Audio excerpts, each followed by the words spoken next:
इस वीडियो में बताए गए 4 टेक्निक्स को अगर आप अपने लाइफ में प्रैक्टिकली फॉलो करते हो तो इस बात की गारंटी है कि आप अपने माइंड पे कंट्रोल करना सीख जाओगे। और दोस्तों, जो चौथी नंबर टेक्निक है ना, वो बहुत ही इम्पोर्टेंट है, इसलिए वीडियो को बिना स्किप किए पूरा अंत तक अच्छे से पूरे ध्यान से जरूरी देखिएगा, ताकि इस वीडियो से मिलने वाला बेनिफिट लाइफ टाइम आपके काम आ सके। हेलो दोस्तों, स्वागत है आप सबका IQ स्मार्ट पे। तो खुद पे शक करना, खुद को दूसरों के साथ कंपेयर करना, हद से ज्यादा मनोरंजन करना, दूसरों की सफलता को देखकर जेलस होना, गुस्से में बेकाबू हो जाना, ये सब क्या है दोस्तों? यही सब मेन कारण है जिसकी वजह से आप अपने इमोशंस पर कंट्रोल नहीं कर पा रहे हैं। क्या आप भी इस बात से परेशान रहते हैं कि आप अपने इमोशंस पर कंट्रोल नहीं कर पा रहे हैं या आप खुद पर ही कंट्रोल नहीं कर पा रहे हैं? तो आपको इस बात का अंदाजा तो हो ही गया होगा कि अगर आपने जल्द से जल्द अपने इमोशंस पर कंट्रोल नहीं किया तो आप अपने सपनों को पूरा नहीं कर पाएंगे। तो दोस्तों, डोंट वरी, आपको परेशान होने की कोई जरूरत नहीं है, क्योंकि आज के इस वीडियो में आपको आपकी प्रॉब्लम का सेटिस्फाइंग आंसर मिलने वाला है। फिर आपको कहीं और जाने की जरूरत ही नहीं पड़ेगी। तो फिर देर किस बात की है, चलिए शुरू करते हैं।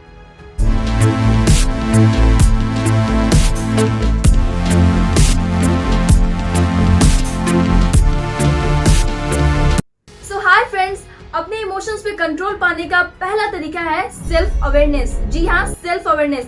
सेल्फ अवेयरनेस यानी कि आत्म जागरूकता। अगर आप दुखी हैं तो क्यों दुखी हैं, अगर आप खुश हैं तो क्यों खुश हैं, अगर आपको गुस्सा आ रहा है तो क्यों गुस्सा आ रहा है, ये सारे सवाल खुद से पूछिए। आप जितना ज्यादा खुद से सवाल पूछेंगे आप उतना ही ज्यादा खुद को जानेंगे, और अगर आप खुद को जानेंगे तो उतना ही ज्यादा आप अपने इमोशंस को कंट्रोल करने के करीब पहुंचते जाएंगे। अगर हो सके तो अपने इमोशंस को और अपने फीलिंग को एक पेपर पे लिखिए। जी हाँ, एक पेपर पे लिखने की आदत डालिए।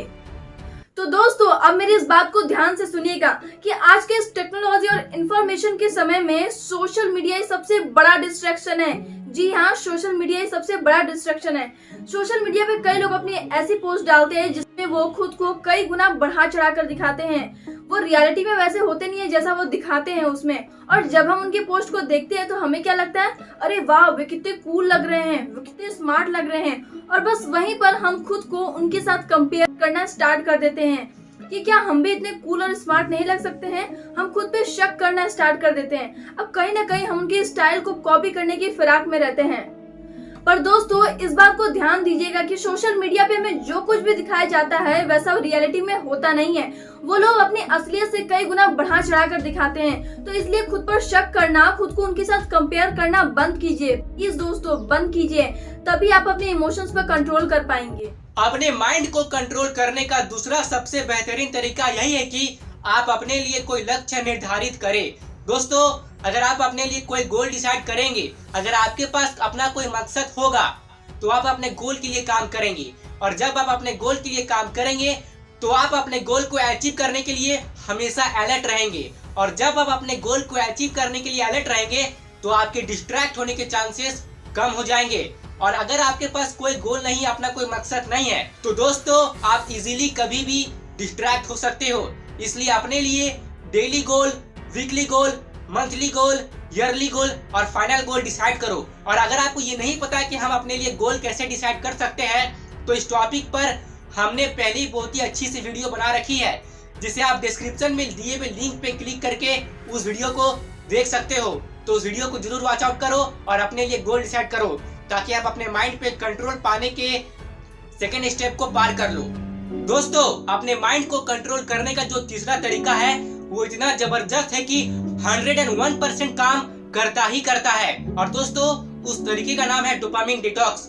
अब ये डोपामिन क्या होता है, थोड़ा वेट करिए, धैर्य रखिए, मैं आपको बताता हूँ और बहुत ही सिंपल लैंग्वेज में एक्सप्लेन करता हूँ। कोई भी ऐसा काम जिसमें आपको बहुत ज्यादा मजा आता है, जैसे कि वीडियो गेम्स खेलना, मोबाइल चलाना, अपनी फेवरेट फूड खाना, टीवी देखना, जिसमें आपको बहुत ज्यादा मजा आ रहा है, जिस काम में आपको मस्त सी प्लेजर वाली फीलिंग आ रही है, तो वो इसलिए आ रही है क्योंकि आपके बॉडी में डोपामिन नाम का केमिकल रिलीज हो रहा है। अब यहाँ ध्यान देने वाली बात यह है कि कोई भी काम सही हो या गलत, डोपामिन को इससे कोई फर्क नहीं पड़ता है।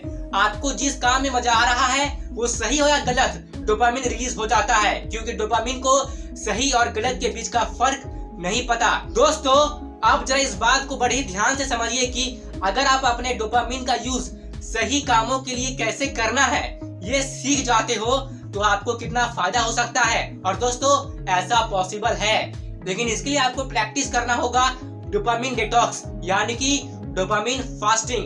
अब आप डोपामिन फास्टिंग कैसे कर सकते हो मैं आपको इतना सिंप्लीफाई करके समझाऊंगा कि एक हाई क्लास का बच्चा भी समझ जाएगा। तो चलिए मैं आपको बताता हूँ। कोई भी ऐसा काम जो सिर्फ आपके टाइम को वेस्ट करती है, आपको डिस्ट्रैक्ट करती है, लेकिन आपको उस काम में मजा बहुत ही आता है, तो आपको कुछ समय के लिए उस काम को रोक देना है। आपको वो काम को नहीं करना है और धीरे धीरे आपको अपने उस काम को रोकने की जो ड्यूरेशन है उसको बढ़ाते रहना है। एग्जाम्पल के लिए मान लीजिए सोशल मीडिया। माना कि सोशल मीडिया का यूज आप अपने फायदे के लिए भी कर सकते हो। आप सोशल मीडिया से सीख करके अपनी ग्रोथ हासिल कर सकते हो, लेकिन सोशल मीडिया में काफी सारी चीजें ऐसे भी होती है जो सिर्फ और सिर्फ आपका टाइम वेस्ट करती है और आपको डिस्ट्रैक्ट करती है। तो आपको क्या करना है कि मैं बस आपको अपने हिसाब से एग्जांपल के लिए बता रहा हूँ, आप अपने हिसाब से अपने लिए टाइम सेट कर सकते हो। मान लीजिए कि आपने डिसाइड किया है कि मैं सुबह के 9 बजे से लेकर 1 बजे तक सोशल मीडिया पे कोई भी ऐसा चीज नहीं देखूंगा या देखूंगी जो बस मेरा टाइम को वेस्ट करता है और मुझे डिस्ट्रैक्ट करता है। तो आपको ऐसा ही करना है, चाहे कुछ भी हो जाए, चाहे आपको सोशल मीडिया पे आना ही क्यों ना पड़े।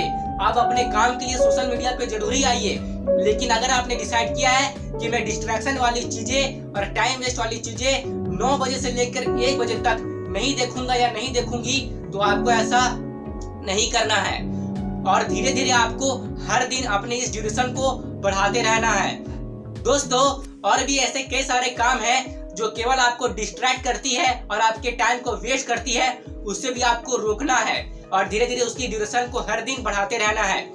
दूसरा एग्जांपल के लिए मान लीजिए अगर आपको जंक फूड खाने की लत है, तो आपने आज डिसाइड किया है चाहे कुछ भी हो जाए, आज मैं जंक फूड नहीं खाऊंगा चाहे नहीं खाऊंगी। तो चाहे कुछ भी हो जाए आपको जंक फूड नहीं खाना है, आपको खुद को कंट्रोल करना है और ऐसा आपको हर दिन प्रैक्टिस करते रहना है। चलिए हफ्ते में 1 बार खा सकते हो, लेकिन डोपामिन डिटॉक्स को हर दिन प्रैक्टिस जरूर करो। माना कि शुरुआत में आपको बोरिंग लगेगा, लेकिन स्टार्टिंग में आपको अपने ब्रेन को बोरियत फील करवाने की आदत डलवानी है, ताकि धीरे धीरे आपकी ब्रेन को बोरियत वाले चीजों को भी एक्सेप्ट करने की आदत लग जाए। दोस्तों अगर आप रेगुलर डोपामिन डिटॉक्स को प्रैक्टिस करते रहोगे तो एक टाइम ऐसा आएगा कि जो जो काम आपको डिस्ट्रैक्ट करती थी, जो जो काम आपको अपने मार्ग से भटकाती थी, उससे आप दूर हो जाओगे। आपकी टाइम वेस्ट करने वाली चीजों की लत खत्म हो जाएगी और आप अपने गोल के लिए काम कर पाओगे, क्योंकि आपके पास बहुत ज्यादा टाइम बच जाएगा। जो टाइम में आप टाइम वेस्ट करते थे वो टाइम आपके पास बच जाएगा और आप अपने गोल के लिए काम कर पाओगे, अपने टाइम को आप यूटिलाइज कर पाओगे। तो आपको डोपामिन डिटॉक्स हर दिन प्रैक्टिस करना है। दोस्तों शुरुआत में ये बहुत ही मुश्किल होता है, हम खुद पे कंट्रोल नहीं कर पाते हैं, मैं भी नहीं कर पाता हूँ, लेकिन मैं रेगुलर प्रैक्टिस करता हूँ और दोस्तों इससे मुझे बेनिफिट हो रहा है। जो जो काम से मैं डिस्ट्रैक्ट होता था ना, उस काम को ना करने की लत मुझे अब लग चुकी है। अब बस मैं उस काम में ध्यान दे पा रहा हूँ जो काम मेरे लिए जरूरी है। कभी कभी डिस्ट्रैक्ट होता हूँ, लेकिन डोपामिन प्रैक्टिस करता हूँ तो इससे मुझे फायदा होता है। तो आप भी डोपामिन प्रैक्टिस करिए। So try dopamine fasting to get control over your emotions. तो दोस्तों अपने इमोशंस पे कंट्रोल पाने का one of the most important तरीका है अपने सबकॉन्शियस माइंड को रीप्रोग्राम करना। जी हाँ दोस्तों, आप दिन भर में जो भी कुछ सोचते हैं, जो भी करते हैं, जो भी बोलते हैं, वो सारा डेटा जाके आपके सबकॉन्शियस माइंड में इंटर हो जाता है और आपका सबकॉन्शियस माइंड उसी के अकॉर्डिंग काम करना स्टार्ट कर देता है, क्योंकि आपके सबकॉन्शियस माइंड को सही और गलत का फर्क पता ही नहीं है। तो दोस्तों जो भी डेटा आप अपने कॉन्शियस माइंड के जरिए सबकॉन्शियस माइंड में भेजते हैं, आपका सबकॉन्शियस माइंड उसी के अकॉर्डिंग काम करना स्टार्ट कर देता है। तो अगर एक बार आप सेल्फ अवेयर हो जाते हैं तो आपको पता चल जाएगा कि आपका मन इतना ज्यादा क्यों भटकता है। जैसा कि आप रेगुलर बेसिस पर डोपामिन डिटॉक्स कर रहे हैं, तो अब बारी आती है अपने सबकॉन्शियस माइंड को रीप्रोग्राम करने की। वैसे तो हमारा सबकॉन्शियस माइंड हर वक्त ही एक्टिव रहता है, पर रात को सोने से पहले और सुबह जागने के बाद कुछ ज्यादा ही एक्टिव रहता है और वही सही समय होता है जब आप जो भी कुछ सोचते हैं, आपका सबकॉन्शियस माइंड उस डेटा को एक्सेप्ट कर लेता है और उसके अकॉर्डिंग काम करने लगता है। और वही उचित समय भी है दोस्तों जब आप अपने सबकॉन्शियस माइंड को रीप्रोग्राम कर सकते हैं। जी हाँ, तो आइए जान लेते हैं कि आप अपने सबकॉन्शियस माइंड को कैसे रीप्रोग्राम करेंगे।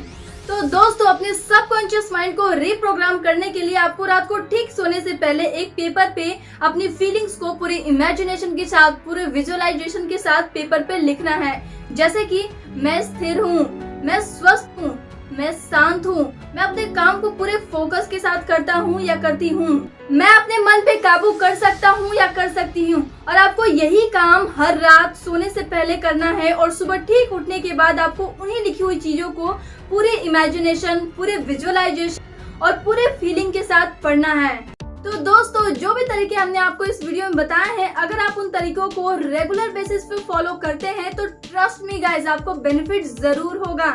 और अगर आपको ये वीडियो पसंद आया हो तो वीडियो को लाइक कीजिए और अपने दोस्तों के साथ भी शेयर कीजिए। और अगर आप चाहते हैं कि इसी तरह की वैल्यूएबल वीडियो आपसे आगे मिस ना हो तो चैनल को अभी के अभी सब्सक्राइब कर लीजिए और साथ ही बेल आइकन को दबा दीजिए, ताकि चैनल पे जब भी नई वीडियो अपलोड हो तो उसकी नोटिफिकेशन आपको समय पे मिल जाए। तो यहाँ तक रुकने के लिए आपका सच्चे मन से बहुत बहुत धन्यवाद।